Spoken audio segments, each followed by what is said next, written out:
जय हिंद दोस्तों, आप सभी का स्वागत और अभिनंदन करती हूं आपके अपने YouTube चैनल जिसका नाम है डायमंड क्लासी विद सुमन।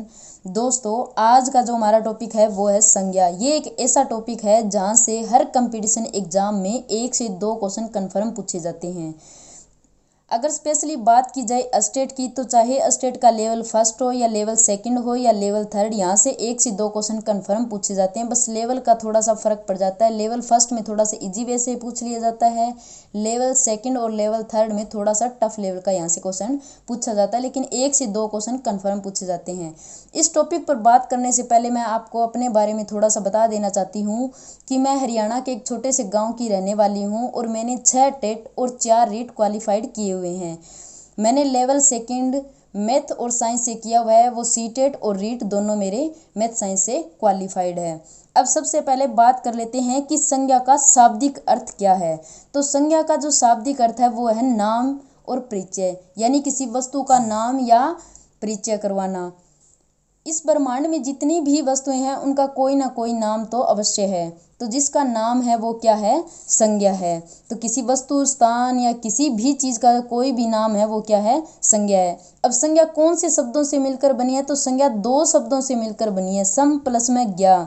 सम का अर्थ हुआ सम्यक, ज्ञा का अर्थ क्या हुआ? ज्ञान, यानी कि सम्यक ज्ञान। सम्यक का मतलब क्या होता है? पूरा ज्ञान, यानी कि पूरा ज्ञान, जिसे क्या है आंखें देख सकती हो या जिसे हम महसूस कर सकते हैं। जैसे भूख लगना या प्यास लगना, ये सारी चीज़ें हम देख तो नहीं सकते, सिर्फ महसूस कर सकते हैं। हम बता सकते हैं कि हमें भूख लगी है या हमें ये महसूस होता है कि अब हमें प्यास लगी है। तो कुछ चीज़ें ऐसी है संज्ञा के अंदर जो हमें महसूस होती है और कुछ चीज़ें ऐसी है जिसे हम देख सकते हैं। तो वो दोनों ही चीज़ें क्या है? संज्ञा में आएगी। और संज्ञा का अर्थ क्या होगा?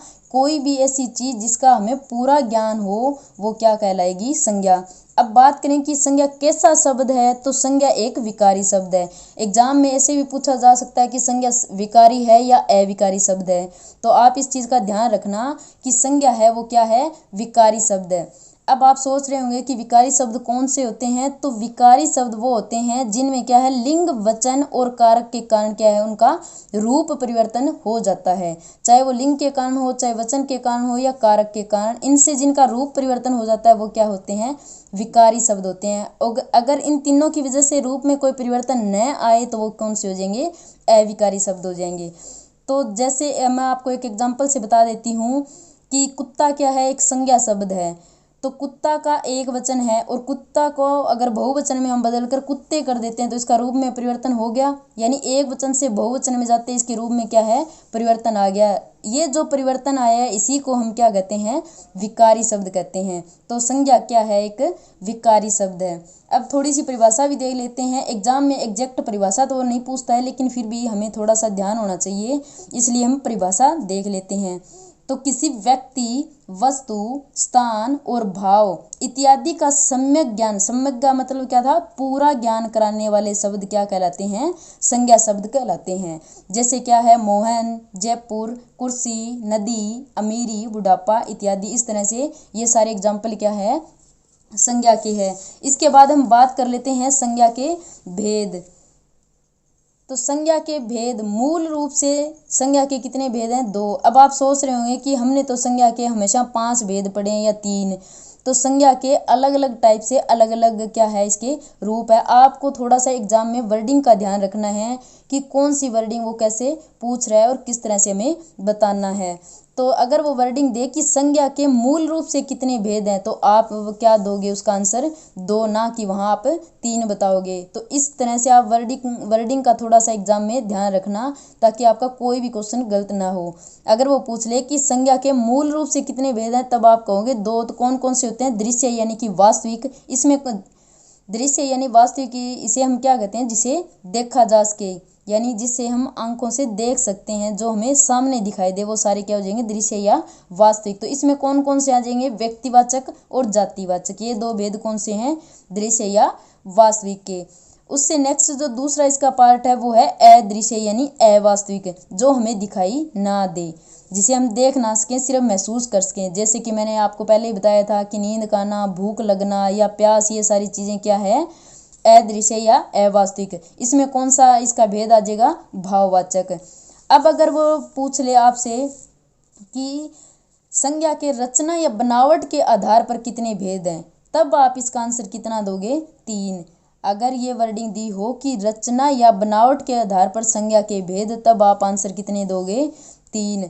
तब इसके कौन कौन से भेद हैं? व्यक्तिवाचक संज्ञा, जातिवाचक संज्ञा और भाववाचक संज्ञा। तो ये तीनों भेद किस में आ जाएंगे? रचना या बनावट के आधार पर आपसे पूछा जाए तब। उससे नेक्स्ट अगर वो आपसे ये पूछ ले कि संज्ञा के अर्थ के आधार पर कितने भेद हैं, अब अगर वर्डिंग में वो अर्थ शब्द बीच में इंक्लूड करे, यानी ये पूछे कि अर्थ के आधार पर संज्ञा के कितने भेद हैं, तब आप आंसर ना तो 2 दोगे और ना ही 3। तब आपका आंसर राइट क्या होगा? 5। इस चीज़ का आप ध्यान रखना कि वो मूल रूप से पूछ रहा है या रचना या बनावट के आधार पर पूछ रहा है या अर्थ के आधार पर पूछ रहा है। अगर वो अर्थ के आधार पर आपसे पूछे तब आपका आंसर कितना होगा? 5 होगा। तो कौन कौन से होंगे? व्यक्तिवाचक संज्ञा, जातिवाचक संज्ञा, भाववाचक संज्ञा, द्रव्यवाचक संज्ञा, समुदाय या समूहवाचक संज्ञा। अब मैंने 3 से 4 क्वेश्चन इस तरह से बनाए हुए हैं कि एग्जामिनर किस तरह से पूछ सकता है। आप थोड़ा सा ये चीज़ भी थोड़ा सा समझ लो ताकि आपको एग्जाम में कंफ्यूज ना हो। जिस तरह से अगर वो सीधी वर्डिंग दे कि संज्ञा के कितने भेद हैं, इस तरह से अगर क्वेश्चन में सीधी वर्डिंग दे रखी हो, ना तो उसने अर्थ लगा रखा हो, ना रचना, ना मूल रूप से, इस तरह से कोई भी बीच में वर्डिंग ऐड नहीं की है, तब आप संज्ञा के कितने भेद कहोगे? 3। कौन कौन से? व्यक्तिवाचक, जातिवाचक और भाववाचक। यदि वो वर्डिंग दे कि संज्ञा के मूल रूप से कितने भेद होते हैं, तब आप कहोगे 2, यानी दृश्य और अदृश्य। इसने अब वर्डिंग कौन सी लगा रखी थी? मूल। यदि वो संज्ञा के कुल कितने भेद पूछे, यानी बीच में वर्डिंग अगर वो कुल कहे या अर्थ के आधार पर कहे, तब आप कितने बताओगे? 5। व्यक्तिवाचक, जातिवाचक, भाववाचक, द्रव्यवाचक और समूहवाचक। इस तरह से क्या है, आपको थोड़ा सा ध्यान रखना है कि एग्जामिनर किस तरह से वर्डिंग देकर आपसे क्वेश्चन पूछ रहा है। अब हम बात कर लेते हैं सबसे पहले संज्ञा के भेद यानी कि व्यक्तिवाचक संज्ञा की। तो व्यक्तिवाचक संज्ञा क्या होती है? किसी व्यक्ति, वस्तु, स्थान इत्यादि के नाम का बोध कराने वाले शब्द क्या है? व्यक्तिवाचक संज्ञा शब्द कहलाते हैं। इसमें क्या है? नाम का बोध कराने वाले, इस चीज़ का ध्यान रखना। उससे जैसे कि एग्जाम्पल है व्यक्ति रमेश, मोहित, सीमा, रीना इत्यादि। अगर वस्तु की बात करें तो उषा पंखा, खेतान कूलर, रेनॉल्ड पेन इत्यादि। इस तरह से आप इन चीज़ों का थोड़ा सा ध्यान रखना। अब स्पेशली नोट डाल के इस चीज़ को आप नोट कर लेना और एग्जाम में भी इस चीज़ का ध्यान रखना कि वो वर्डिंग किस तरह से दे रहा है। अगर वो सीधा दे पंखा, तब तो वो क्या होगा? जातिवाचक। अगर उसके आगे स्पेसिफिक कोई नाम दे तो खेतान पंखा, तो ये क्या हो जाएगा? व्यक्तिवाचक। अगर वो सीधी वर्डिंग दे जैसे नदी है, तो वो क्या है? जातिवाचक है। और यदि आगे नाम लगा दे गंगा, यमुना या सरस्वती, इस तरह से अगर वो वर्डिंग देकर पूछ रहा है तो वो क्या हो जाएगा? व्यक्तिवाचक। अब आप इसमें नोट डालकर, इंपॉर्टेंट डालकर लिख लेना कि व्यक्तिवाचक संज्ञा का प्रयोग हमेशा किस में होता है? एक वचन में किया जाता है। जैसे खेतान पंखा था, ये क्या था? एक वचन। गंगा नदी था, ये भी क्या था? एक वचन। अर्थात ऐसे एक वचन में किया जाता है जिसका बहुवचन ना बनाया जा सके। यानी हमें ऐसे एक वचन का भी ध्यान रखना है कि जिसका बहुवचन भी क्या है? ना बनाया जा सके। अब जैसे खेतान पंखा है तो इसका हम खेतान पंखे तो नहीं बना सकते ना, तो ये क्या है? हमेशा एक वचन रहेगा। ऐसा एक वचन जो हमेशा एक वचन रहे वो क्या होता है? व्यक्तिवाचक संज्ञा। यदि एक वचन से वो बहुवचन बन जाता है तो वो क्या हो जाएगा? जातिवाचक हो जाएगा। जैसे राजस्थान यूनिवर्सिटी है तो ये हमेशा एक वचन रहेगा, तो क्या है? ये व्यक्तिवाचक। अगर सीधा नाम यहाँ राजस्थान हटा के सीधा यूनिवर्सिटियाँ बना दिया जाए तो ये क्या हो जाएगा? जातिवाचक, क्योंकि ये क्या हो गया? बहुवचन। तो इस चीज़ का आप हमेशा याद रखना। उससे नेक्स्ट जो हमारा है सेकंड पार्ट, वो है जातिवाचक संज्ञा। तो किसी व्यक्ति, वस्तु, स्थान इत्यादि की पूरी जाति या वर्ग का, यानी पूरी जाति हो या वर्ग हो, उसका बोध कराने वाले शब्द क्या होते हैं? जातिवाचक संज्ञा शब्द कहलाते हैं। जैसे क्या है? पुरुष, स्त्री, गाय, तोता, कुत्ता, पंखा, टीवी। अब उसमें देखो जैसे व्यक्तिवाचक में क्या बता रखा था? खेतान पंखा, यानी एक स्पेसिफिक नाम लगाया हुआ था उसकी कंपनी का। और यहाँ पे क्या है? सीधा पंखा, यानी एक पूरी जाति का बोध करवा रहा है। जैसे नदी, वहाँ पे क्या था? गंगा नदी, यानी एक ही नदी के बारे में हमें बताया जा रहा था कि कौन सी नदी है? गंगा नदी। और यहाँ पे क्या है? नदी। अब नदी का हमें कौन सी थोड़ी पता है कि कौन सी नदी है? गंगा, यमुना, सरस्वती, कौन सी नदी है? ये तो पूरी जाति की बात कर रहा है, यानी कि नदी की बात कर रहा है। इसके लिए आप स्पेशल नोट डाल के लिख लेना कि जातिवाचक संज्ञा का प्रयोग हमेशा बहुवचन में होता है। व्यक्तिवाचक संज्ञा में तो क्या था, हमेशा एक वचन में किया जाता है, और इसमें हमेशा क्या है, बहुवचन में किया जाता है। ऐसे एक वचन में किया जाता है जिसका बहुवचन बनाया जा सके। यानी कि जैसे व्यक्तिवाचक संज्ञा में तो कैसे एक वचन का प्रयोग किया जाता था, जिसका बहुवचन ना बनाया जा सके, और इसमें हमें कैसे एक वचन का प्रयोग करना है जिसका बहुवचन भी बन सकता है। जैसे पंखा है तो इसका क्या हो जाएगा, पंखे। देश है तो देशों। तो इस तरह से क्या है, ये बहुवचन बनते ही क्या हो जाता है, जातिवाचक। उससे नेक्स्ट जो हमारा है वो है भाववाचक संज्ञा। थर्ड पार्ट है हमारा भाववाचक संज्ञा। वे संज्ञा शब्द जो किसी भाव, अवस्था, गुण, दशा, आकार, स्वभाव इत्यादि का बोध कराते हैं वो क्या है, भाववाचक संज्ञा शब्द कहलाते हैं। जैसे क्या है, सुख, दुख, अमीरी, गरीबी, दया, प्रार्थना, प्रेम, प्यार, ये सारे क्या है, भाववाचक संज्ञा। यानी कि इनको सिर्फ हम महसूस कर सकते हैं, ना कि देख सकते हैं।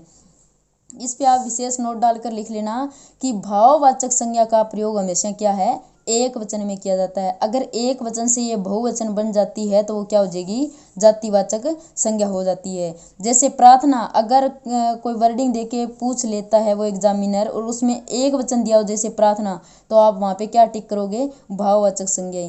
अगर वर्डिंग के बीच में उसने प्रार्थनाएं दे रखे हो, यदि ये वर्डिंग यहाँ पे प्रार्थनाएं आ जाए यानी कि बहुवचन आ जाए, तब आप क्या टिक करोगे, जातिवाचक संज्ञा को आप सही मान कर आओगे। इसी तरह से जैसे एक एग्जांपल है अमीर। अमीर क्या है, एक विशेषण, यानी अमीर लड़का। और अमीरी क्या है, एक भाव है, यानी अमीरी दुखों का कारण है जैसे, तो ये क्या हो गया, एक भाव।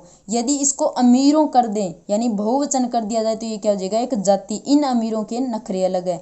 इस तरह से आप वर्डिंग में थोड़ा सा ध्यान रखना कि वो किस तरह की वर्डिंग दे रखा है, दे रहा है। ये नहीं कि सिर्फ ये भाव है। जैसे यहाँ पे आप ये देख लो कि उसने वर्डिंग दे रखी हो प्रार्थनाएं और आप टिक कराओ कि भाववाचक संज्ञा है, तो वहां पे क्या हो जाएगा, गलत हो जाएगा। आपको पता होना चाहिए कि प्रार्थनाएं यानी कि बहुवचन दे रखा है तो वो क्या हो जाएगा, जातिवाचक है। तो आप इस चीज का भी थोड़ा सा एग्जाम में क्या है, ध्यान रखना कि वो एक वचन में पूछ रहा है या बहुवचन में।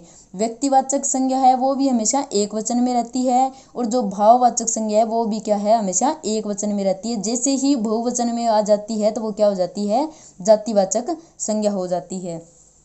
उससे नेक्स्ट जो है जातिवाचक संज्ञा के भेद और इसके जो कुछ विशेष नियम है संज्ञा के पहचानने के, वो हम करेंगे नेक्स्ट वीडियो में।